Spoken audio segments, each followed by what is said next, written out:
ఒకప్పుడు కేసీఆర్, ఇప్పుడు కమలం ఇద్దరు పార్టీలు కూడా ఒకే రకమైన మైండ్ గేమ్కి తెరలేపారు.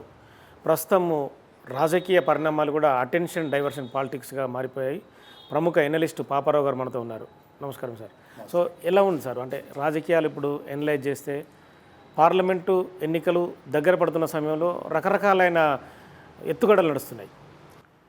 అంటే ప్రధానంగా ఈరోజు ఏంటంటే, ఇంతకుముందు మీరు అన్నది కేసీఆర్ రేవంత్ రెడ్డి మీద అటాక్ అనేది అది ఎలక్షన్ ప్రాసెస్ తాలూకు కంటిన్యూయేషన్. ఎలక్షన్ ప్రాసెస్లో రేవంత్ రెడ్డి కూడా అంత పెద్ద ఎత్తున కేసీఆర్ మీద అటాక్ చేయటం, ఆ ప్రాసెస్లో ఆయన విజయం సాధించి అధికారంలోకి రావడంతో ఆటోమేటిక్గా అధికారంలోకి వచ్చిన తర్వాత ఓడిపోయిన బీఆర్ఎస్ నుంచి ఒత్తిడి ఎక్కువ ఉంటుంది కాబట్టి ఆ క్రమంలో జరిగినది ఇదంతా. తర్వాత మీరు అన్నట్లుగా ఏంటంటే, ఈరోజు ఏ పార్టీ అయితే కొంచెం స్తబ్దుగా రాజకీయాల్లో ప్రజల దృష్టిలో పడకుండా నిశ్శబ్దంగా నిస్సత్తువుగా ఉండిపోయిందో ఆ పార్టీకి గేమ్లోకి మళ్ళీ తిరిగి వచ్చేదానికోసం రెండో వాళ్ళని అటాక్ చేయటం, అవుట్రైట్ అటాక్ చేయటం ద్వారా తనను తాను తిరిగి గేమ్లోకి తెచ్చుకునే ఒక ప్రయత్నం అనేది జరుగుతుంది. అది ఉంటుంది కూడా చాలాసార్లు.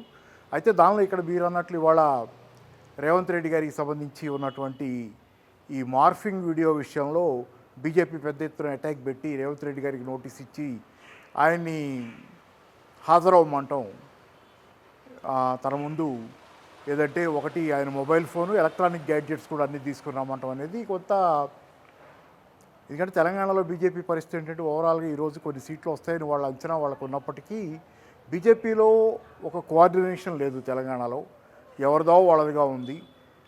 ఫైట్లో ఉన్నటువంటి వాతావరణాన్ని వాళ్ళు క్రియేట్ చేయలేకపోతున్నారు.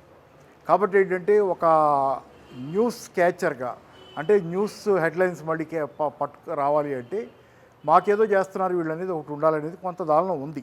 అయితే దాన్ని మించి ఏంటంటే, ఇక్కడ ఆ మార్ఫింగ్ వీడియో అనేది సంబంధించిన అంశం కూడా బీజేపీకి చాలా కీలకమైంది. ఇప్పుడు కాంగ్రెస్ బీజేపీల మధ్య నడుస్తున్న యుద్ధం రిజర్వేషన్లకు సంబంధించిన అంశంలో నడుస్తుంది. రిజర్వేషన్లకు సంబంధించి బీజేపీ మొదట దాన్ని ఎత్తుకోవడంతోనే కాంగ్రెస్ పార్టీ బీసీలకి, ఎస్సీలకి, ఎస్టీలకి రావాల్సిన రిజర్వేషన్లని ముస్లింలకు డైవర్ట్ చేస్తుందనే ఆ విధంగా క్రియేట్ చేసి Muslim, Hindu, SC, ST, BC versus Muslim అనేది ఒక ప్రయత్నం చేస్తూ వచ్చింది. దాన్ని కాంగ్రెస్ పార్టీ తెలివిగా తిప్పుకుంటే అసలు మొత్తం రిజర్వేషన్లకే బీజేపీ వ్యతిరేకమైన దాని మీదకి దాన్ని తీసుకెళ్ళడంతో అదో పెద్ద ఇబ్బందికరమైన వాతావరణం. తాను సృష్టించిన భూతం తనకే పెనుభూతంగా మారేటువంటి పరిస్థితి బీజేపీకి ఏర్పడింది. ఆ స్థితిలోనే ఈ వీడియో వచ్చింది, ఈ మార్ఫింగ్ వీడియో అనేది. దానిలో ఏంటంటే ప్రధానంగా రిజర్వేషన్లకు వ్యతిరేకంగా మొత్తంగా అమిత్ షా మాట్లాడినట్లుగా ఉందనేది చెప్తున్నారు. అది మార్ఫింగ్ వీడియో. ఎందుకంటే వాళ్ళు అసలు ఎప్పుడూ ఓవరాల్ రిజర్వేషన్లకు వ్యతిరేకంగా ఎన్నికల సందర్భంలో అసలు మాట్లాడరు ఎవరైనా. అది ఖచ్చితంగా ఏంటంటే మార్ఫింగ్ వీడియో అయ్యే అవకాశాలు ఎక్కువ ఉన్నాయి. ఎందుకంటే ఆయన ఈ సందర్భంలో ఎవరు తెలిసి నిప్పుతో చెలగాటం ఆడరు కాబట్టి అది కాదు. కాబట్టి ఓవరాల్గా వాళ్ళు ఏంటంటే హిందూ ముస్లిం డివైడ్ వచ్చే ఆలోచన ఏమైనా చేస్తున్నారు అనుకుంటే SC, ST, BC versus Muslim reservations మాట్లాడే అవకాశమే తప్పితే ఓవరాల్ రిజర్వేషన్స్కి వ్యతిరేకంగా మాట్లాడే అవకాశం లేదు. సరే, అందుకని మార్ఫింగ్ వీడియో అనే దాని మీద వాళ్ళకున్న పెద్ద ఆందోళన ఏమవుద్దంటే, రిజర్వేషన్లకు వ్యతిరేకం బీజేపీ అనేది కనుక ఎన్నికల సందర్భంలో వస్తే దేశవ్యాప్తంగా చాలా తీవ్రంగా నష్టపోతారు. ఇందులో మైనార్టీలకు మొత్తం రిజర్వేషన్లు ఎత్తేస్తా అనేది కూడా ఒక వర్డ్ అందులో.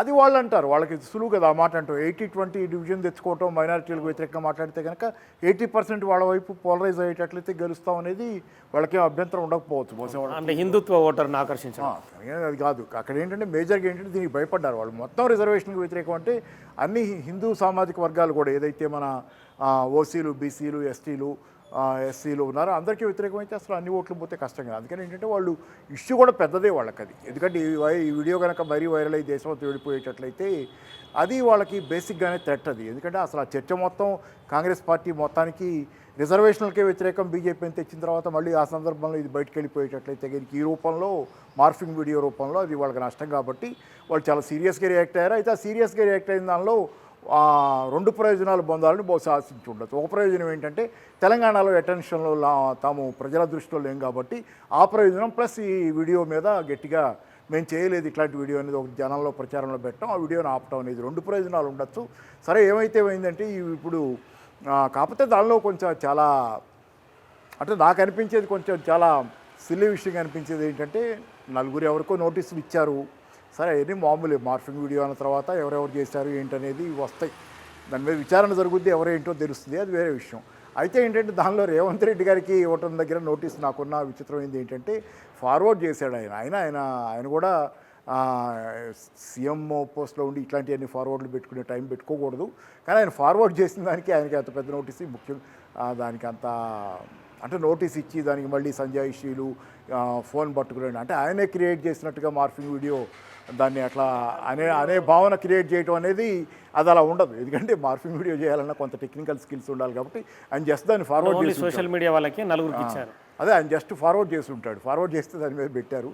అది కొంత అవసరం లేనటువంటి, ఎందుకంటే హైప్ రావాలంటే ముందు ఆయన పెడితే కానీ హైప్ రాదు కాబట్టి పెట్టుంటారు. కానీ నేషనల్ మీడియాలో రేవంత్ రెడ్డికే నోటీసులు అన్నట్టు తీసుకొచ్చారు, నలుగురికి ఇచ్చారుగా వాళ్ళ సోషల్ మీడియా పార్టీలో, కాంగ్రెస్ పార్టీలో సోషల్ మీడియా వింగ్ వాళ్ళకి ఇచ్చారు, వింగ్ వాళ్ళకి ఇచ్చారు. తర్వాత దానిలో భాగంగానే రేవంత్ రెడ్డి గారికి కూడా ఇచ్చారు. ఇక్కడ రేవంత్ రెడ్డికి ఇవ్వకపోతే కనుక సోషల్ మీడియా వరకే ఇస్తే అది హైప్ అవ్వదు కదా, హైలైట్ అవ్వదు అది. సరే ఏదేమైనా ఏంటంటే అది కూడా ఇష్యూయే, ఫార్వర్డ్ చేయడం కూడా జనరల్గా ఏంటంటే చట్టం ప్రకారం చేయకూడదు, తెలియకుండా వాస్తవాలు కానీ చాలా చిన్న విషయం నా దృష్టిలో. ఇందులో ఒక ముఖ్యమంత్రి హిమంత్ బిశ్వా శర్మ కూడా మా రాష్ట్రంలో ఒక అరెస్ట్ జరిగిందని, అక్కడే అరెస్ట్ అంటే అది వాళ్ళకి చాలా పెద్ద విషయం అండి. బీజేపీ వాళ్ళకి ఎందుకు పెద్ద విషయం అంటే మొత్తంగా రిజర్వేషన్లకే వ్యతిరేకం వీళ్ళని వస్తే కనుక ఈ ఎన్నికల్లో బాగా దెబ్బతినే ప్రమాదం ఉంది. రిజర్వేషన్ల వ్యతిరేకం గతంలో కూడా బీహార్లో ఒకప్పుడు భగవత్ గారి గురించి కూడా చర్చ వచ్చింది, ఆయన రిజర్వేషన్ల వ్యతిరేకం అనేది, దాని గురించి కూడా చర్చ వచ్చినప్పుడు చాలా ఇబ్బంది పడ్డారు వాళ్ళు అప్పట్లో. కాబట్టి ఏంటంటే ఆ ఇబ్బంది రాకుండా ఉండకపోవడం వాళ్ళు జాగ్రత్త పడుతున్నారు, అది నిజం. అయితే దానిలో ఉభయతారక అంటే రెండు రకాల ప్రయోజనాలు కలిగేటట్లు తెలంగాణలో ఇప్పుడు సబ్జ్యూడ్గా ఉంది. బీజేపీ ప్రచారం పెద్ద హైలైట్ అవటల్లా, కాబట్టి ఇది కూడా హైలైట్ అవుద్దని చూడొచ్చు అది. ఓకే, సో ఎట్లా ఉంది సార్ అంటే ఇప్పుడు ఇందులో అంటే బీఆర్ఎస్ పార్టీ ఇందులో కూడా కొంత ముందుకెళ్తుంది, అంటే వీళ్ళిద్దరు ఒకటే యాంగిల్ని కూడా తీసుకొచ్చింది. అంటే వాళ్ళిద్దరు ఒకటని వీళ్ళు అంటున్నారు. ఇప్పుడు ఈ సందర్భంలో వీళ్ళిద్దరు ఒకటి అనేది వాళ్ళు అంటున్నారు. అందుకని మీరు అరెస్ట్ చేయకపోతే రేవంత్ రెడ్డిని కనుక, రేవంత్ రెడ్డి అరెస్ట్ కాకపోతే కనుక మీరిద్దరు ఒకటేననేది. అంటే ఇప్పుడు మామూలు పిల్లల పేచీలాగా అయినాయి, కొంత రాజకీయాలు పిల్లల పేచీలాగా అయినాయి.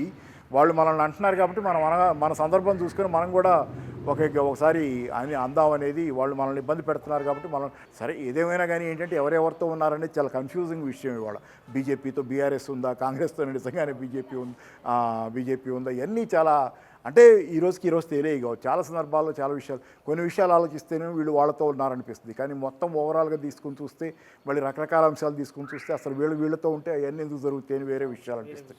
కానీ ఏంటంటే ఇవన్నీ ఎవరు చెప్పేవి కాదు, ఊరికే మనం రాజకీయాల్లో ఏంటంటే చాలా తెలివైన ఇట్లాంటి రాజకీయం మొదలై వాళ్ళు ఒకటనేది ఇట్లా జనాల్ని కన్ఫ్యూజ్ చేసే రాజకీయం మొదలై కూడా గత 7-8 ఏళ్ళు కానీ ఈ మధ్య కాలంలోనే ఇట్లాంటి రాజకీయాలు మొదలైనవి. గతంలో ఇట్లాంటివి లేవు, మొదలైనవి. సరే దాన్ని జనాలు నెమ్మదిగా అర్థం చేసుకుంటారు, టైం పట్టుద్ది.